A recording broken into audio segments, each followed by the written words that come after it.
नाशिक जिल्हा कायद्याचा बालेकिल्ला असं नेहमी म्हटलं जातं, पण त्याच नाशिकमध्ये नाशिक जिल्हा कायद्याचा बालेकिल्ला म्हणत खरात प्रकरण घडलं. त्याच नाशिकमध्ये नाशिक जिल्हा कायद्याचा बालेकिल्ला म्हणत इगतपुरीमध्ये गाड्यांवर ज्या पद्धतीनं महिला गाडीत असताना सुद्धा गाड्या फोडण्यात आल्या, हा तोच नाशिक जिल्हा म्हणतात जो कायद्याचा बालेकिल्ला, जिथं धर्मांतराचं मध्ये प्रकरण घडलं. हा तोच नाशिक जिल्हा आहे जिथं राजकीय नेते सुद्धा मोठ्या मोठ्या डॉनच्या पार्टीमध्ये नाचताना दिसतात.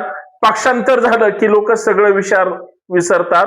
हा तोच नाशिक जिल्हा आहे जिथं वारंवार अत्यंत भयानक घटना घडतात तरी पाठीशी घातलं जातं. नाशिक जिल्हा कायद्याचा बालेकिल्ला म्हणतात, पण तिथं दिवसाढवळ्या राज्यकर्त्यांकडून हिरवीगार झाडं तोडली जातात. हा तोच नाशिक जिल्हा आहे ज्याला कायद्याचा बालेकिल्ला म्हणतात, की जिथं माणसांना किंमत नाही, चुकीच्या गोष्टींना त्या ठिकाणी पाठबळ आणि किंमत आहे. जिथं सर्वसामान्य माणसाचं आयुष्य असो, राजकारण असो किंवा समाजकारण असो, कोणालाही कायद्याचा धाक तर राहिलेलाच नाही. परंतु ज्या पद्धतीनं उन्माद समोर येतोय हे भयानक आहे. मला याच मुद्द्यावर चर्चा करायची आहे. खर तर हा महाराष्ट्रच कायद्याचा बालेकिल्ला झाला पाहिजे. जो कोणी गुन्हेगार असेल, चुकीचं काही वर्तन करेल किंवा लोकांना इजा पोहोचवण्याचा प्रयत्न करेल किंवा चुकीच्या गोष्टी, मग त्या फ्रॉड असेल.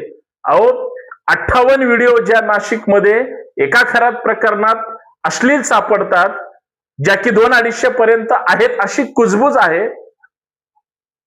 पोलिसांनी फक्त कायद्याचा बालेकिल्ला गुन्हेगारांना ठोकल्यानंतर त्यांच्याकडून वदवून घ्यायचं. गुन्हेगारी प्रवृत्तीला खरं तर दहशत निर्माण झाली पाहिजे. अशा घटना का तिथं घडत नाहीत? कारण महाराष्ट्रातला प्रत्येक जिल्हा हा कायद्याचा बालेकिल्ला झाला पाहिजे. या फक्त महत्वाच्या गोष्टीसाठी मी चर्चा करतोय. मित्रांनो, सर्वांना नमस्कार. मी पुण्यातून ऍडव्होकेट संतोष शिंदे.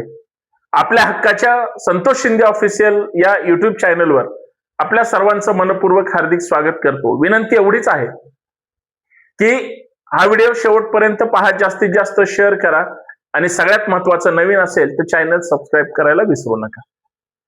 कायद्याचा बालेकिल्ला, कायद्याचा बालेकिल्ला. घटना घडल्यानंतर आरोपीनं स्वतःची जी काही मगरुरी आहे ते जनतेमध्ये दाखवल्यानंतर मग पोलीस तिथं जाणार, पकडणार, मग त्याला ठोकणार आणि मग त्याच्याकडून वदवून घेणार. पण त्याच अगोदर याच वर्दीतली जी माणसं आहेत ती जर सगळ्या रस्त्यांना व्यवस्थित फिरली, सगळ्यांवर दहशत ठेवली, फिरत नाहीत असं मी म्हणणार नाही. पोलीस आहेत म्हणूनच सगळे सुरक्षित आयुष्य जगू शकतात. हे निर्विवाद सत्य असताना सुद्धा नाशिकमध्येच खास करून इगतपुरीची आता कालची घटना पाहिली, म्हणजे लोक निसर्गरम्य त्या इगतपुरीमध्ये धबधब्याचं किंवा निसर्गाचं सौंदर्य नजरेने टिपण्यासाठी, आनंद घेण्यासाठी आले आणि तिथं काय 2-4-6 माथे फिरव येऊन गाड्या काय फोडतात, दहशत काय निर्माण करतात. हे फक्त नाशिकमध्येच नाही, मला राज्याच्या गृहमंत्र्यांना सांगायचंय. पुण्यासह, मुंबईसह महाराष्ट्रात नाशिक पर्यंत सगळीकडे या घटना होत आहेत. सरकार काय करतंय, गृह विभाग काय करतंय आणि सगळ्यात महत्वाचं पोलीस प्रशासन काय करतंय, हा मला पडलेला प्रश्न आहे. सगळ्या राजकीय नेत्यांचं लक्ष नाशिकवर आहे, नाशिक शहरावर आहे, जिल्ह्यावर आहे. नाशिक म्हणलं की रोज राजकारणाची काहीतरी ब्रेकिंग न्यूज मिळते.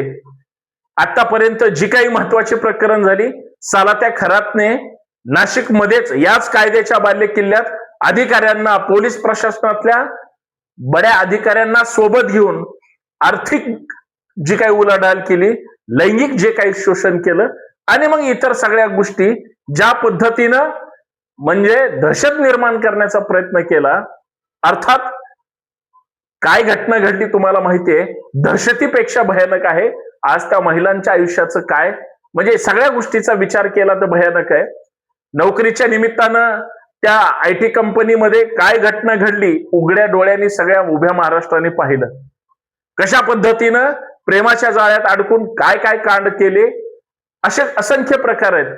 मग कायद्याचा बालेकिल्ला गुन्हेगारांकडून वधवून घेत असताना पोलीस प्रशासन असेल, महसूल प्रशासन असेल, जिल्हा प्रशासन असेल, अर्थात सगळे डिपार्टमेंट असतील आणि या सगळ्यांना चालवणारे राज्यकर्ते, पालकमंत्री, आमदार, खासदार, वाचाळवीर नेते, पक्ष फोडणारे, स्वाभिमान विकणारे, गद्दारी करणारे, बंडखोरी करणारे, सगळे हे त्याच नाशिकचे आहेत ज्यांनी हे सगळं रोज ब्रेकिंग न्यूज महाराष्ट्राला देत आहे. एकदा विचार करा ना, हे जर सगळं कायद्याने चाललं, समजा तुकाराम मुंडे पोलीस आयुक्त म्हणून तिथं बसले, समजा तुकाराम मुंडे कलेक्टर म्हणून तिथं बसले, समजा तुकाराम मुंडे या सगळ्यांच्या वेगळ्या वेगळ्या स्तरातल्यांच्या मुसक्या आवळल्या, काय होईल?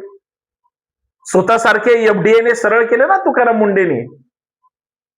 मग तसंच जर गुन्हेगारी जगतातलं हे सगळं म्हणजे जे काय अट्रॅक्शन किंवा ग्लॅमर नावाचं पीक फोपावतंय, माझी एवढीच हात जोडून विनंती आहे, हे जे लहान लहान तरुण हिम्मत करून जे दहशत निर्माण करण्याचा प्रयत्न करतायत त्यांची तोंड हाणली पाहिजेत, त्यांच्या मुसक्या आवळल्या पाहिजेत आणि कायद्याने असा जबर धक्का दिला पाहिजे, झटका दिला पाहिजे की त्याने परत या मार्गाला गेलं नाही पाहिजे.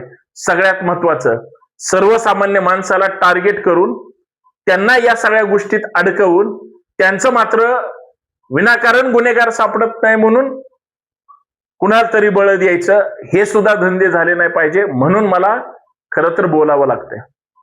मित्रांनो, मी हे का बोललो? मला असं वाटतं की मी कदाचित मनातून पोट तिडकीनं या सगळ्या गोष्टी बोलतोय. हे फक्त नाशिक बद्दल आहे का? फक्त नाशिक मध्येच ही परिस्थिती आहे का? अजिबात नाही. ही परिस्थिती महाराष्ट्राच्या कानाकोपऱ्यात आहे. ठाण्यातली गुन्हेगारी असेल, ठाण्यातल्या अशाच गोष्टी असतील, मुंबईच्या काही वेगळ्या गोष्टी आहेत का? पुणे, सातारा, सांगली, कोल्हापूर मधली काय परिस्थिती आहे? मराठवाड्यातली काय परिस्थिती आहे? विदर्भातली काय वेगळी परिस्थिती आहे का? नागपूरमध्ये रोज भयंकर घटना तिकडच्या पट्ट्यातल्या कानावर पडतात. या राज्याचे गृहमंत्री अर्थात सन्मान्य मुख्यमंत्री, या राज्याचं पोलीस प्रशासन अर्थात प्रत्येक जिल्ह्याचे पोलीस अधीक्षक आणि शहराचे पोलीस आयुक्त हे जबाबदारीनं खरंच चांगलं काम करत असतील, कारण पुण्याच्या आयुक्ताचं उदाहरण द्यायला हरकत नाही, पण गुन्हेगारीवर आळा नाही बसला. ज्या पद्धतीचे गुन्हेगार खुलेआम या सगळ्या दहशत निर्माण करण्याच्या घटना घडतायत. आजच ह्या टोळीनं मानवर काढली, त्या टोळीनं मानवर काढली, हे केलं ते केलं, हे का घडतंय? आणि ज्यांच्या खांद्यावर बंदूक ठेवून ही दहशत निर्माण केली जाती ती फार तर 16, 17, 18 वर्षाची, 20 वर्षाची कवळी पोर आहेत. एकदा या गुन्हेगारीच्या चक्रव्यूहात अडकले किंवा त्यांना वाटलं की माझी फार दहशत आहे आणि त्यांना हे सगळं करायला आवडायला लागलं, तर ते सर्वसामान्य लोकांवर कशा पद्धतीनं दहशत निर्माण करतील आणि मग दादागिरी करून सगळ्यांचं आयुष्य जगणं मुश्किल करतील. हे इगतपुरीच काय कुठल्याही प्रकरणातून लक्षात येतं. राजकारणातही तेच चाललंय आणि सर्वसामान्य लोकांच्या आयुष्यात सुद्धा हेच चाललंय. असंच जर चालत राहिलं तर कायद्याचा बालेकिल्ला म्हणण्याची खरं तर हिम्मत सुद्धा करू नये, तशी सुरक्षा देणं अपेक्षित आहे. एवढंच. माझं मत खरंय की खोट आहे नक्कीच लाईक करून कमेंट करून कळवा. धन्यवाद. आणि संतोष शिंदे ऑफिशियल हे युट्यूब चॅनल सबस्क्राईब करायला विसरू नका.